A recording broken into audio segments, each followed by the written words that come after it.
So this is the Motorola G31. Now, with a lot of phones coming out with bigger displays, this one is relatively small, and you would think that battery life wouldn't be good, or at least you get a small battery. You'd be surprised. This actually has a 5000 mAh battery inside. So let's discuss the Motorola G31 and see how well it holds up.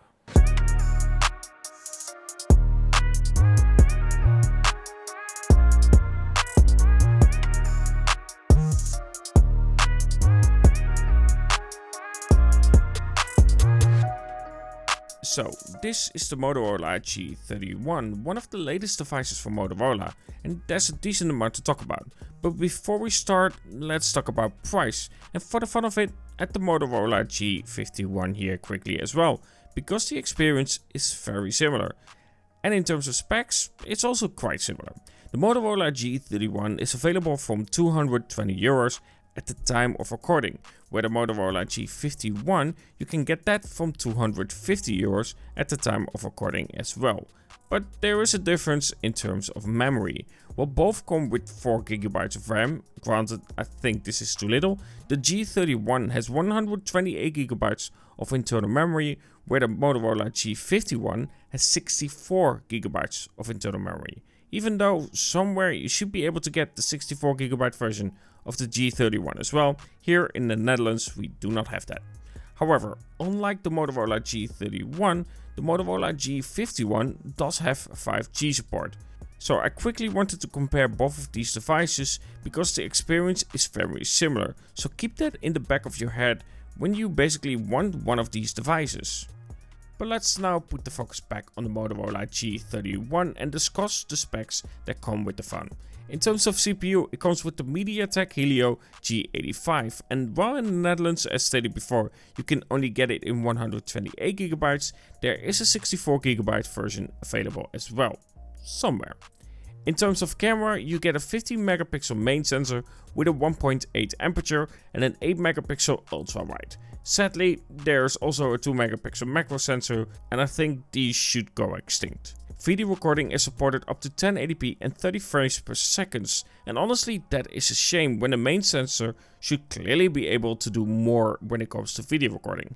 I am all for more quality of pixel than just pixels, but let's be fair, 4K should be available for a device like this. But I have the feeling that it's because of the ultra wide that is an 8MP sensor, so they wanted the video recording to be available for every single lens, apart from that 2MP one.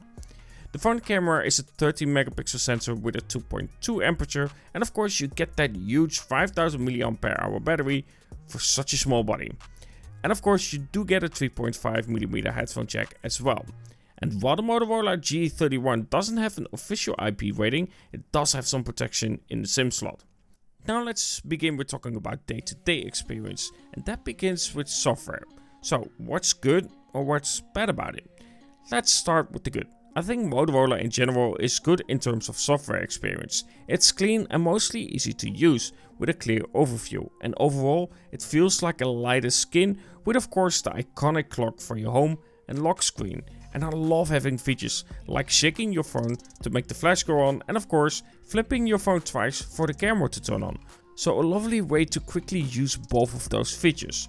But there are some things to note about software experience. For one, screenshots are still not great. Nothing wrong with how you take the screenshot, but more once you have. Because once you have taken a screenshot, you have to tap somewhere on the screen to make it actually work again. Either on the image that you've taken or on the screen itself. It's a bit odd to explain, but basically if you are for instance on Twitter or whatever, and you are quickly taking a screenshot and you want to continue scrolling, that doesn't work. You need to then focus on tapping somewhere on the display or on the image itself before you can continue scrolling. And then of course recent apps. There is no easy way to quickly just close all. You have to go far to the left to actually close all of them or manually swipe every single one up. This makes no sense to me. I should have a close all on the right side of the display straight away when I press the button to go there. These things for me without a doubt need an update. And then let's talk audio experience. To begin with, you do have a 3.5mm headphone jack. This is perfect for me. A phone that offers in general more very basic but useful features than flagships always deserve a praise, even though it shouldn't need to be. But there you go, this is the world we live in, so here you go, this is my praise about the Motorola G31. But then we do have the issue of the speaker, and yes, I'm saying speaker, because even though the bottom varying speaker is pretty loud, it is just one speaker that the audio and music or whatever you're watching is coming from. This is a shame, because a lot of people these days use their phone for audio, for of course video and so on. Having dual speakers is just a much better experience, because one speaker is directly facing you instead of facing away from you. Now before we start talking about the camera and of course the display itself and my end thoughts about the phone itself, let's quickly look at some benchmark performances. Here we are looking at Wildlife Stress Test and of course Geekbench. Both of those I think are fine to calculate how a phone performs. Overall the stability seems really nice on the phone. Again though, it's not a very powerful CPU. So let's talk camera, and there are some things that I like for instance the more natural color approach. However, it does tend to be a bit darker, and in daytime performance it performs pretty well for the price. But I will have to say that the ultra wide is too soft, and you can tell with for instance building shots that loses a lot of details in the bricks compared to for instance the main sensor. And of course there is a color difference here as well, but that part isn't surprising because most phones around this price have that same issue. But without a doubt, the higher resolution for the ultra wide and of course better details would have been a really nice add-on for this phone. In terms of low light, I honestly say it's not horrible. Yes, you get plenty of grain, but I've seen worse, so I think this is pretty passable for low light.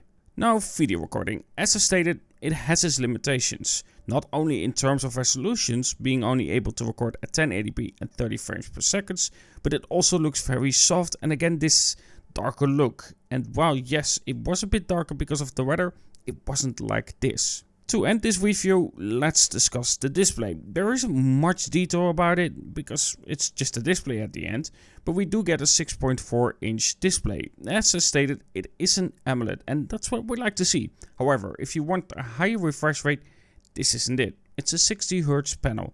This means it's not as buttery smooth as some other phones do offer. But I will have to say that in terms of brightness of the display, it performs pretty well here. It gets pretty bright for a display like this, and I think in daytime you will be able to see everything on your display pretty clearly. So, would I advise the Motorola G31 at the end? Well, it kind of depends on your usage. For one, I will have to say it's a yes if software experience is important for you, because I do think apart from some obvious things that I mentioned, the software experience is pretty good. And of course, if you want great battery life, the Motorola G31 definitely excels at that, and I think that makes the phone work really well. If you however want a phone that has a good camera or the best value for a set price, the Motorola G31 honestly isn't that. It's not the best value for the price that you are going to get. So that was the review of the Motorola G31. Let me know in the comments below what you think about the device itself.